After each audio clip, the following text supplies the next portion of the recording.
সীমান্ত চেতনা মঞ্চ গোলকগঞ্জ নগৰৰ উদ্যোগত আজি বালাবাৰী দক্ষিণ টুকুৰেশ্বৰা তৃতীয় খণ্ডৰ 2407 দক্ষিণ টুকুৰেশ্বৰা LP স্কুল প্ৰাংগণত স্বৰ্ণিম বিজয় দিৱস উদযাপন কৰা হয়।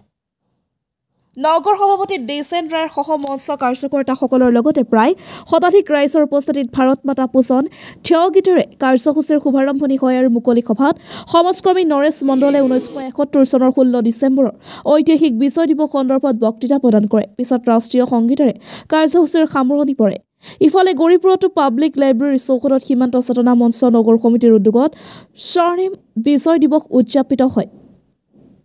ভাৰত মাতা পূজনৰে আৰম্ভ হোৱা অনুষ্ঠানত প্ৰায় অৰ্ধশতাধিক ৰাইজৰ উপস্থিতিত মঞ্চৰ জিলা উপসভাপতিগৰাকীয়ে ভাষণ প্ৰসংগত উল্লেখ কৰিছে 16 ডিচেম্বৰত সমগ্ৰ ভাৰত আৰু বাংলাদেশত পালন কৰা বিজয় দিৱস ভাৰতীয় সেনাৰ সাহসিকতা আৰু পৰাক্ৰম প্ৰদৰ্শনৰ এক প্ৰমাণ হিচাপে থিয় হৈ আছে, যাৰ ফলত 1971 চনৰ 16 ডিচেম্বৰৰ ঐতিহাসিক মুহূৰ্তত 93,000 পাকিস্তানী সৈন্য নেতৃত্ব দিয়া পাকিস্তানৰ জেনেৰেল আমিৰ আব্দুল্লাহ খান নিয়াজীয়ে ভাৰতীয় সেনা আৰু বাংলাদেশৰ মুক্তি বাহিনীৰ যুটীয়া বাহিনীৰ ওচৰত আত্মসমৰ্পণ কৰে। সমগ্ৰ বিশ্বত এই বিজয় সদায় স্মৰণীয় হৈ ৰব। উক্ত যুদ্ধত প্ৰাণ আহুতি দিয়া বীৰ সৈনিকসকলকে সশস্ত্ৰ সোঁৱৰণৰ লগতে শ্ৰদ্ধাঞ্জলি অৰ্পণ কৰা হয়।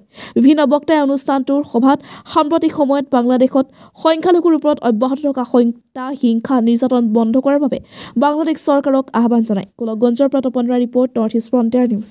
গোলকগঞ্জ সীমান্ত চেতনা মঞ্চৰ উদ্যোগত আজি স্বৰ্ণিম বিজয় দিৱস উপলক্ষে আজি বালাবাৰী LP স্কুল প্ৰাংগণত আজি বিজয় দিৱস উপলক্ষে আজি এখন সজাগতা সভা অনুষ্ঠিত কৰা হয়। আজি এই সজাগতা সভাৰ মেইন উদ্দেশ্য হ'ল যে আমাৰ বাংলাদেশত আমাৰ সনাতন ধৰ্মৰ হিন্দু মা বোন বেটিৰ ওপৰত যেটা অত্যাচাৰ চলি আছে, যেটা ধৰ্ষণ দিন ডকাইত এনেকৈ বহুত চলি আছে আর কি। এই যে বাংলাদেশত যেটা অত্যাচার চলি আছে আমার হিন্দুর উপরত, এইটো দেখি যেটা আমার দুখ লাগিছে, আমি আর সহ্য করব নোৱাৰো।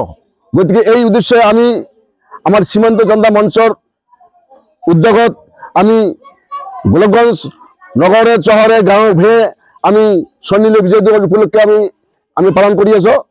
গতিকে আমার মেইন উদ্দেশ্য হল যে আমার এই যে বাংলাদেশত আমার বোন ভাগ্নি এই উপর যে অত্যাচার চলি আছে, ধর্ষণ নির্যাতন, গতিকে এই উদ্দেশ্যে আমি আজি ইয়াত বালাবাৰী LP স্কুলত আমি এখন সজাগতা সভা অনুষ্ঠান কৰিছো। আৰ সবাৰ মেইন উদ্দেশ্য এইখিনি অনুভৱ হৈছে যে এই দিৱসত ভাৰতবৰ্ষৰ যিটো লগত তেওঁলোকৰ বাংলাদেশৰ এটা মিথিলেলি সম্পৰ্ক আছে, এতিয়াও আছে।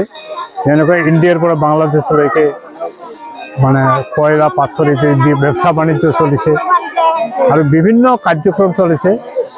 তো এইখিনি কাৰ্যক্ৰম হোৱাৰ পিছত বাংলাদেশত আমাৰ নাৰী নিৰ্যাতনৰ যিটো কাৰ্যক্ৰম, অন্য কাৰ্যক্ৰমক আমি তেনেকৈ ধিক্কাৰ দিয়া নাই। সীমান্ত চেতনাৰ তৰফৰ পৰা আমি ধিক্কাৰ দিছোঁ আৰু চৰকাৰকো আমি অনুৰোধ জনাইছোঁ অসম আৰু ভাৰতবৰ্ষৰ চৰকাৰে যাতে ইয়াৰ একশ্যন কৰে আৰু ইয়াৰ যদি সুব্যৱস্থা কৰে, মানুহখিনিক যি হ'ল কাৰ্যক্ৰম ভালকৈ আমাৰ মিলনটো যাতে আমাৰ হয়।